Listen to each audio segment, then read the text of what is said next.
Chapter 14 is called An Unexpected Ally. I urge Katya forwards, knowing in my heart that Chet's is going to catch us.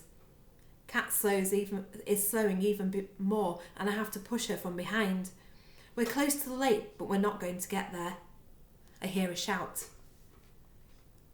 Out of my way, chubs! And a thud. I turn round and Trent is sprinting up behind us. They're after me, he says. The main entrance is flung open and Digger and Hosh come running across the lawn. Chet's is rolling around on the ground. Chet's, I say. Idiot, Trent must have shoved him out of the way in his desperation to escape. He's such a jerk. Leave him, he's done for, Trent says. Where do we go? I hate Trent, but I can't leave him to be alienated. The lake, I say. We have to jump into the lake. There they are, Katya says, pointing to where Big Mac and Adrian are waving at us from the lake, holding onto a small raft with my backpack on it. Kat is fading fast. Unnaturally fast. Into the water, I yell, hoping it will wake her up a bit.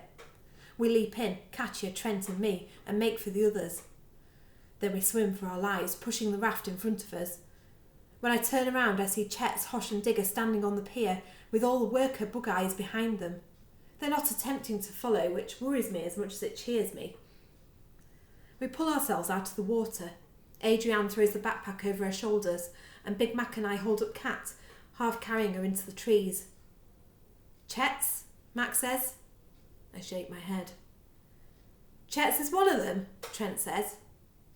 You mean you didn't know that when you pushed him out of the way, I say. It's more of a statement than a question, though. If he's one of them, I'd probably just saved your lives. You should be thanking me. Trent is such a jerk. Great, we've lost a Chet and gained a Trent, Adrian says. And what happened to Katya? The spit, I say. I think it has something in it to make you sleep. Like a sedative venom, says Aid. That makes sense. That's why Digger was spitting into the water supply. He probably spat into the tomato soup, too, I gasp while trying to stop Kat from falling to the ground. So glad we didn't eat that, Max says.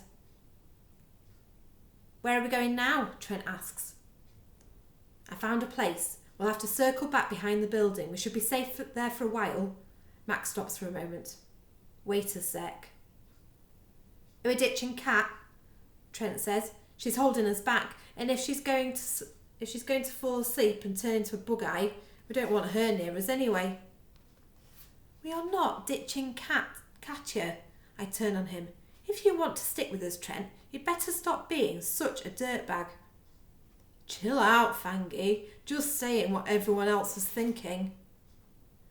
None of us were thinking that, Trent, Adrian says. Right, Max says, pulling Katya over his shoulder in some kind of highly impressive superhero carry. I can manage Kat. Let's get going.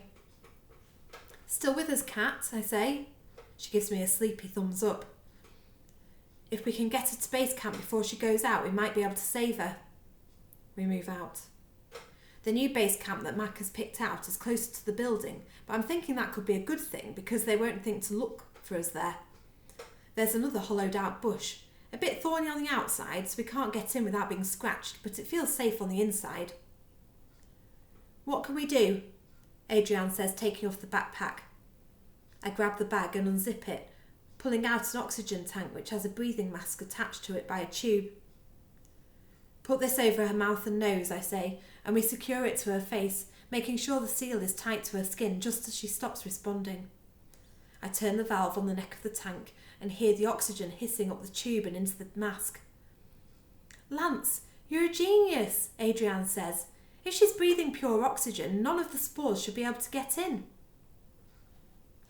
We'll give her an hour's sleep, then try to wake her, I say. What if it doesn't work? Asks Trent. It will work, I say, and then we can take it in turns to have a sleep. I dibs first go after Katya. Trent is such a jerk. Matt goes into the new lookout tree while Adrian and I watch over Katya. She's sleeping peacefully, and as her wet hair dries in the sun, it forms little curls around her face. It makes her look younger. Aid and I look through Dale's notes for more clues. We know what we're dealing with now, but what we don't know is how to stop the aliens.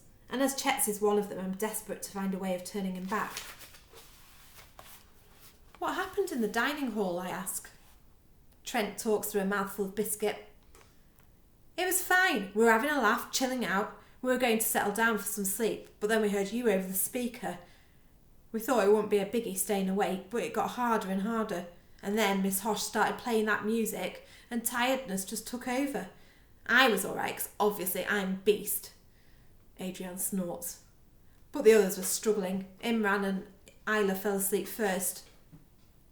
Did you let them out, as we said? Adrian asks. No way were we opening those doors, Trent says. We tied them up with bag straps. Then what happened, I say.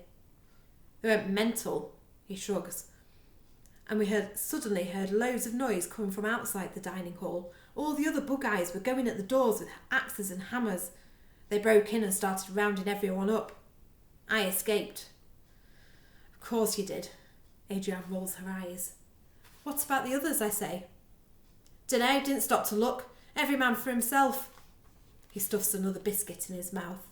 Nice, I say. Don't judge me, he spits crumbs at me. You let your best buddy Chet's get buggy. You're no better. I bite my lip. There's no point arguing with Trent. He's always been, and always will be, a massive butt brain.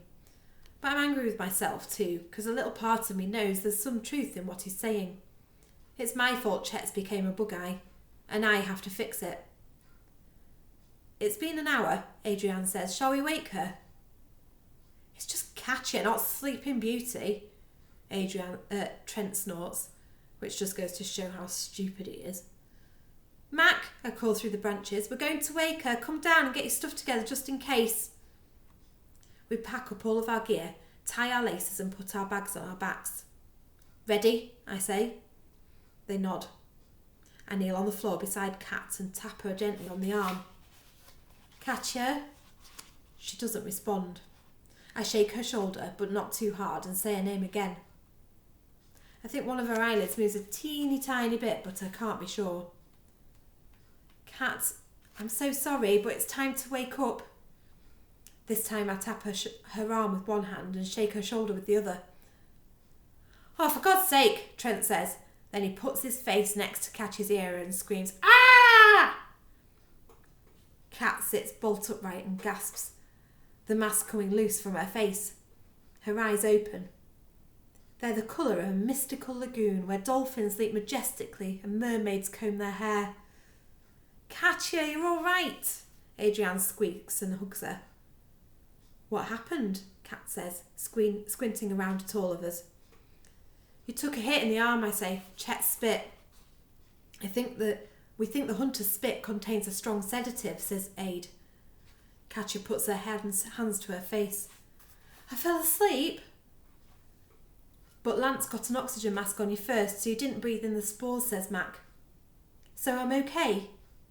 You're okay, I say, and I smile for the first time in what feels like days, but is probably just hours.